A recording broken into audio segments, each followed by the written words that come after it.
Drop the knife! Drop it! That helmet does not appear to be OSHA compliant.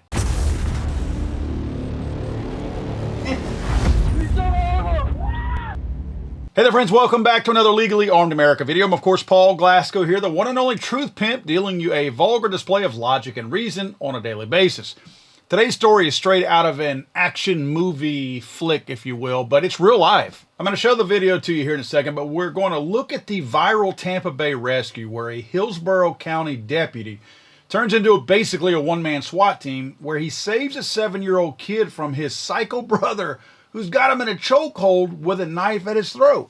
That's right, Mario Camacho, 27, barricaded in a bedroom, helmet on, like he's in some kind of a Mad Max movie, wearing a tactical vest, as the media calls it, and using his own little brother as a human shield. So picture this, deputies roll up to a domestic call that's gone full apocalypse at this point. The family screaming, Camacho's lost his dang mind, threatening everyone, then holds up with the kid who's supposed to be his brother, his own flesh and blood. The boy's begging for help, yelling, "Bust down the door," through the barricade. This is where our hero, Antonio Gonzalez, comes into the story. Gonzalez does not hesitate. He kicks the door in like it owes him money. 4, maybe 5 solid kicks to the door, crack it open just enough for a peek.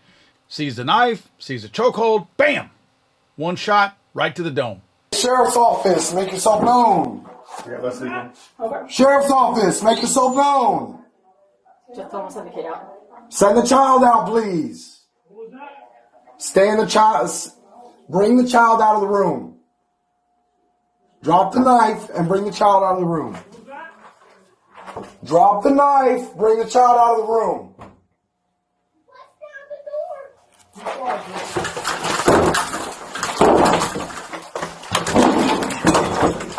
Let me see your hands right now. Let me see your hands. You are going to get Let me shot. see your hands right now. Let me see your hands right now. Let me see your hands right now. I'll kill you. I'll kill you. Drop the knife. Drop it. Come on, baby. Come on. Now that's impressive to me for a multitude of reasons. I'm going to tell you the first thing that's got to come into play at this point, and I'm putting myself into the deputy's shoes at this point.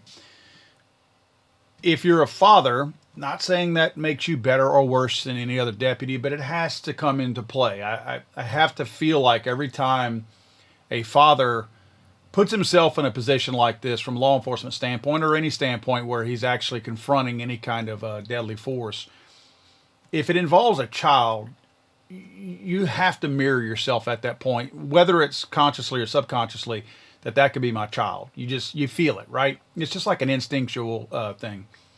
So you've got this high level of adrenaline already. Then you have this high level of emotion dumped in on top of that, which changes the adrenaline, probably bumps it up a lot more anyway. Motor skills are probably, at a pretty low level. Kicks the door in, which is not easy at a weird angle like that. Again, he's probably at about a 45-degree angle. So he's not hitting the door dead on, right? He's not able to hit it like maybe he was trained, if he was trained at that at all.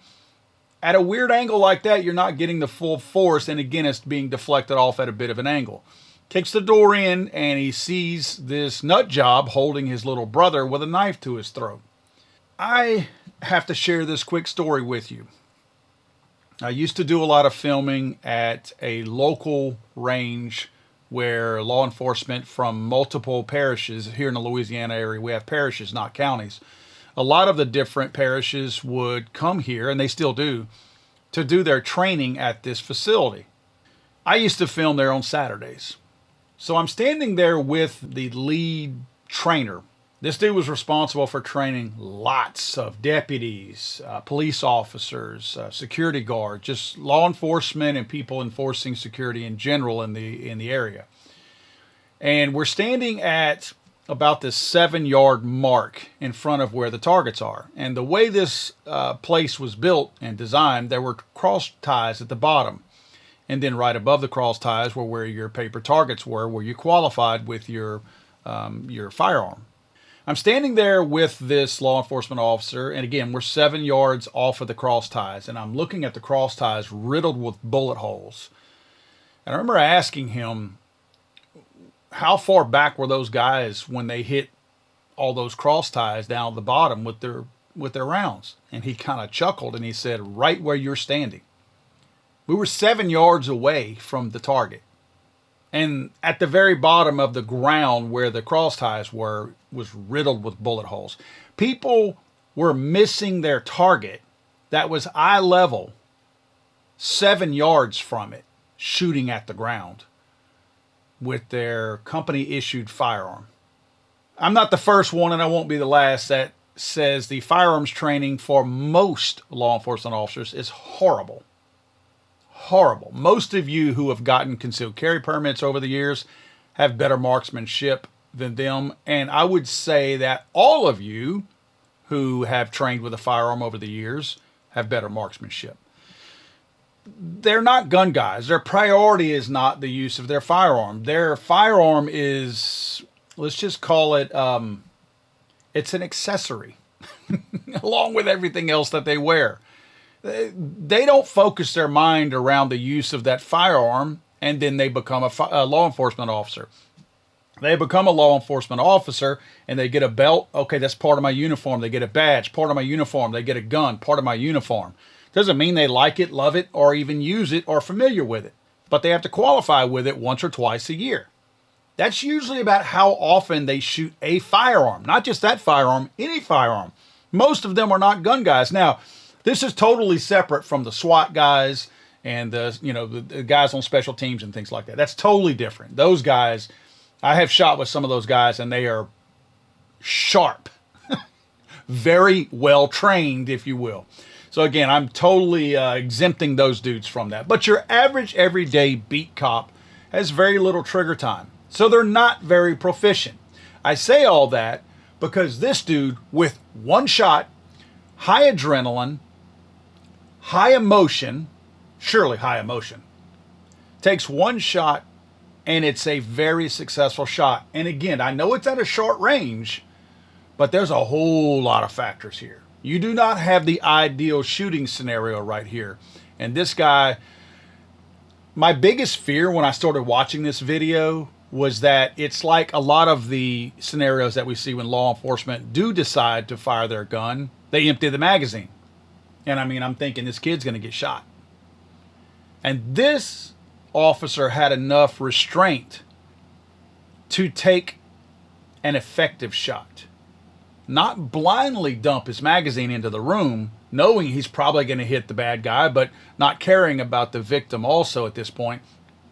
But he methodically took that one shot and only that one shot. Did not continue firing.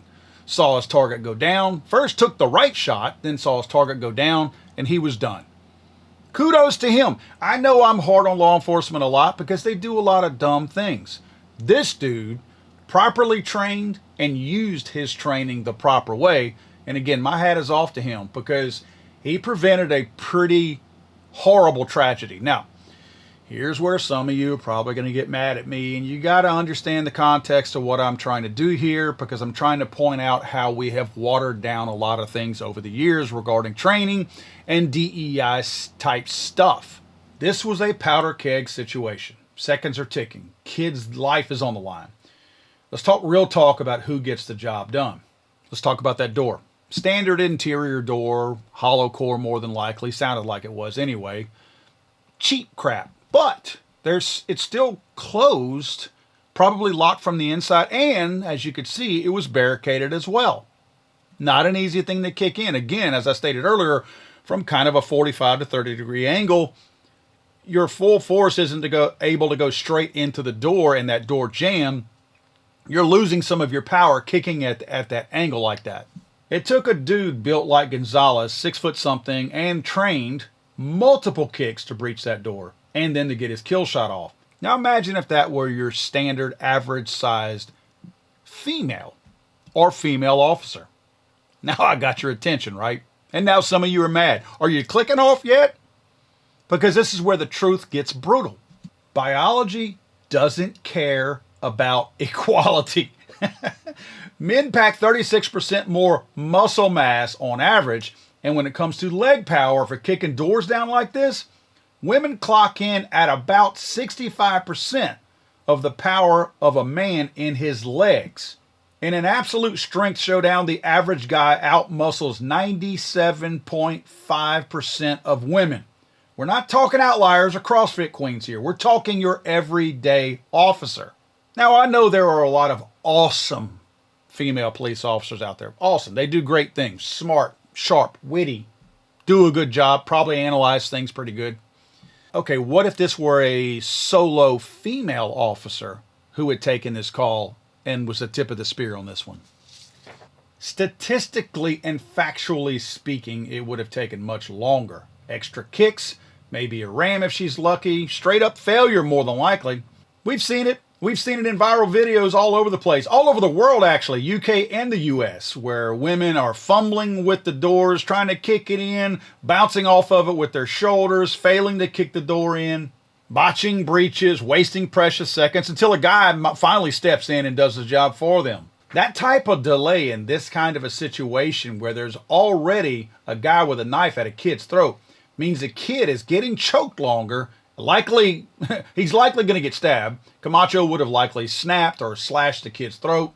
Worse, escalated to a full standoff where more lives are taken, more family members, and possibly risking the lives of other deputies as well. Everyone is in more danger because feel-good policies like DEI strategies ignore cold, hard facts. You see, when crap hits the fan, brute strength is usually a pretty good thing to have at that point, right? That's really good to have. You want an animal behind that door, behind that boot, kicking at that door. You don't want some, I don't care how hot she is, I don't want some chick afraid to bust a nail or something like that. That's not what I'm looking for. And again, this is not to disparage women. They simply don't possess the same brute strength that guy does, like in this case, proved. Now, don't go getting your panties in a knot. I'm not trying to bag on women in law enforcement or anything else for that matter. I'm just pointing out a very clear point. This video should be used. I know we don't have a woman trying to kick the door down either, so we don't have an equal comparison. But just showing that this 6-foot-something man, who is not a dainty man, takes him 4 or 5 kicks to get through this door, should be a very good training tool to show this ain't going to be easy. And I think most women who are sharp and are smart are going to look at this video and go realize very quickly, well, clearly I couldn't have done that in 4 or 5 kicks. I have lower muscle mass, bone density, strength in general. It would have taken me 10, 15 if I could have gotten in. People are going to realize that. So hopefully this can be used as a training tool to show people, man, kicking that door in, hollow core door, I realize that it's not as easy as it seems. I go back to if this had been a female law enforcement officer and she was running solo, a split-second grind like this, the raw physics of strength could have turned heroics into tragedy. Food for thought here, we should be less worried about inclusion and more worried about reality, and more worried about real-world scenarios and the high percentage that everyone could be faced with this on a regular basis, and we need to limit the amount of danger that we're putting not only our deputies in, but also, like this young boy in here, the victims themselves are at much higher risk whenever we are taking much longer and possibly failing to enter a dangerous scenario like this to put an end to it.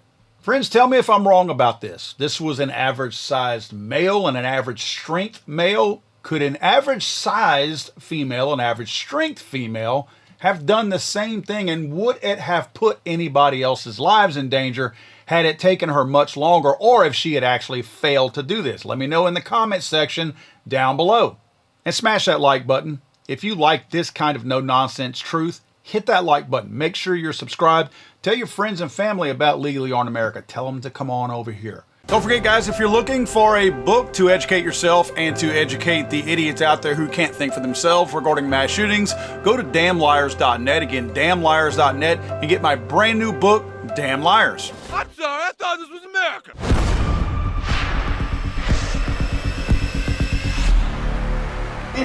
It's hanging around.